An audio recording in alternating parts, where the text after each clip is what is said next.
వినుకొండ నియోజకవర్గం తరపు నుంచి మరి ఈ రాష్ట్రం మొత్తం కూడా పూర్తి స్థాయిలో ఇక్కడ వినుకొండ నియోజకవర్గంలో కూడా 12వ తారీఖున ఉదయం 10:45 ర్యాలీ స్టార్ట్ అయ్యే విధంగా ఏర్పాటు చేయడం జరుగుతుంది. వైఎస్ఆర్ కాంగ్రెస్ పార్టీ నాయకులు, కార్యకర్తలు, అభిమానులు అందరూ కూడా మెడికల్ కాలేజీలు ర్యాలీకి సంబంధించి ఆ కాలేజీలు ప్రైవేటీకరణ చేయడానికి వీల్లేదని చెప్పి మనం ప్రభుత్వ అధికారులకి వినతిపత్రం అందించడం జరిగిద్దని వినుకొండ నియోజకవర్గ వైఎస్ఆర్ కాంగ్రెస్ పార్టీ కార్యకర్తలకి, అభిమానులకే కాకుండా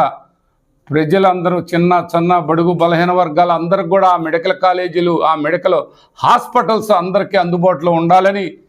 అందరూ కూడా దీని మీద మరి పాల్గొనాలని ఈ సందర్భంగా తెలియపరుస్తున్నాను.